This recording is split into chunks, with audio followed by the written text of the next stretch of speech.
Hello everyone, in today's video we are exploring the deep caves and fending off some dangerous mobs in set number 21246, The Deep Dark Battle. This set is for ages 8 and up, has 584 pieces, comes with 2 minifigures and 1 larger buildable character. Taking a look at the front of the box, you can see what the set will look like, but I'm going to guide your attention away from that for a second to look at the actual box art. They've gone for this new minimalistic look for the Minecraft series, which I don't really like that much. It doesn't really portray Minecraft at all. If you like it, good on you. I personally don't. I'm going to save all the good talk, however, for later in this video for the actual review part. Taking a look at the top of the box where we can see the minifigures, we got the Arbalest Knight, who comes with 2 newerish pieces with that hoe being in purple, along with that crossbow being in purple. The Netherite Knight, however, does not have any new pieces, but he does have that shield piece that has been in a couple of sets before, but I'm really excited to have that shield piece for once. The large buildable character that we get in the set is the Warden, obviously, because it's the Deep Dark, and he just looks absolutely fan-freaking-tastic. I mean, the blue and the light tan, it just all blends together so well. Flipping the box to the back, you can see what the set looks like from a side profile, plus the 2 main play features, which are that you can raise the Warden out from the back of the set, and that tower on the side comes fully apart when blown up. Opening up the box, we will see 5 numbered bags, a large gray 16x16 base plate, and the instruction manual. This has got all the January 1st wave of sets in the back, plus what the different bags will do on the front, and the entire build process throughout the entire thing. Now, with that out of the way, I'm going to start the time lapse and get this thing built, and I'll see you after that.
Taking a look at the minifigures, the first one we have up here is the Netherite Knight, and like the name suggests, he is decked out in Netherite gear. He's got full Netherite armor and a Netherite sword, along with a classic shield piece. Taking a look at the Netherite Knight without any of his gear on, you can see he's got this nice dark red robe on that's opened up a little bit so you can see his gray undershirt. It's all nicely wrapped up though with his blue belt and pouch. His head is a base of a dark gray with a silvery metallic-y print on it, and can I just say, that beard is looking amazing. Spinning him around to the back, he does have back printing. It's nothing much, it's just the continuation of his belt and the top of his hood. Other than that, that is it for the Netherite Knight. The character we'll be taking a look at is the Arbalest Knight. She comes with two new exclusive pieces, that being the Enchanted Crossbow and the Enchanted Hoe. We've got many crossbows in the past, just none of them have ever been molded in that purple to show that it's enchanted. And that new hoe piece has been used in the Bee House, which is another January 1st wave set. Taking a look at her without any of her weapons, you can see that she is wearing a nice sand green hoodie. I don't know what those green lines are on the front of it. It could be jewelry, it could just be the design of the hoodie, not quite sure. That brown stripe though does continue on to the back to show her quiver full of arrows for her crossbow. Nice colors there. Moving up to her head, you can see she is wearing a hood on her hoodie. Her face though isn't the same shade as her hands, which I don't really like. That's not how it's advertised on the box. You can see that it is supposed to be the same shade that they use for piglins, but it is very faded. Other than that, that's it for the Arbalest. Last, but definitely not least, is the Warden. This character looks amazing. The colors, I can't. He's got so much posability. He can move forward and backwards, side to side. Ooh. His arms can move in different directions, as you can see. They both do. His head is on a ball joint and can spin around. His legs can also move. I just have him stuck here on this plate, so he doesn't move around that much. I do really like to put him in this position though, the one that he does in game where he's about to like sonic blast you. Looking at the back, you can see that they do have that little spine detail on him. His ears do wiggle like they do in game, which is really cool.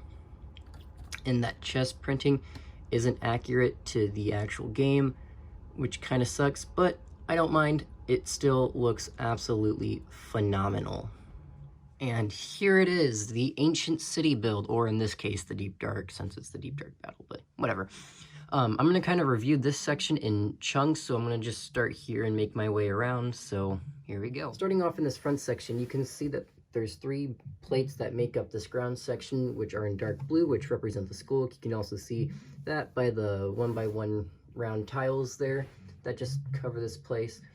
Up here in the front, you got some skulk vein with this pattern of the 2 1x1s again, and then those quarter pizza pieces. I don't really know what they're called. And then you got a soulfire torch here, and then on the other side, you got what is supposed to be a skulk catalyst, which is made up of 2 of these 1x2 with the indent pieces, a 2x2 in dark blue, and then the same pattern that they use for the skulk veins. And that just goes right there on the corner.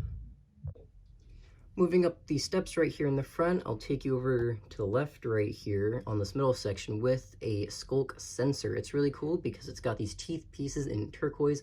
The turquoise color doesn't really show up on the camera that well, but it's there and it looks amazing. Next up right here, we got a new skulk shrieker. God, all these skulk names are so weird. It uses the base of the new shulker box, that is a mouthful, with this 2x2 printed tile on the center, which looks really nice because it's accurate to what it looks like in game. And we got 2 of those too. There's one here and here, and then as you can see, there's 2 sensors right there in the back. Looking at the left side of the center part next to the sensor, you can see the smaller little portal design that they have usually scattered throughout the ancient city in the game. Obviously it doesn't work, and nor does the big one in the game. That's what that looks like, and I'll show you something else with that in a minute. On the other side, you can see like this little altar area. I don't really know what this is, but you got a couple of candles and a soul fire torch just sitting on top. To the left of that, you can see a chest that has some contents in it. I will show you those in a second. Oh, come on. That's fine. We got a potion of healing, a bone, and 2 snowballs. The other one just got stuck in the chest, and that's all for this middle section. Once again, moving back, you can see this taller, larger section of the set. This is where usually in-game the giant portal would be that sits at the center of the city. In this case, we don't get it because it's only a $60 set, and besides, there's a play feature here. If you look off over here, you can see this little knob right here. If you just spin it towards you, one of the play features happens where you can raise the Warden up out of the ground. It is so cool that they got this mechanism into this set because it is such a scary feature in the game, just hearing and seeing this creature just slowly rise up out of the ground. That's part of the reason why there is no portal here, but obviously, like I said a minute ago, it is only a $60 set. You can, however, take that little portal from the middle section and stick it up here. It's not quite as big, but it still does the trick pretty well. It also is funny seeing the Warden's face just pop up through there. Hello. Other than that, we have some candles down here at the bottom and two of the actual fire flame pieces that are in the blue. And down below, I didn't mention, but there are these two little entryways right here that are minifigure scale, and they can fit figures there.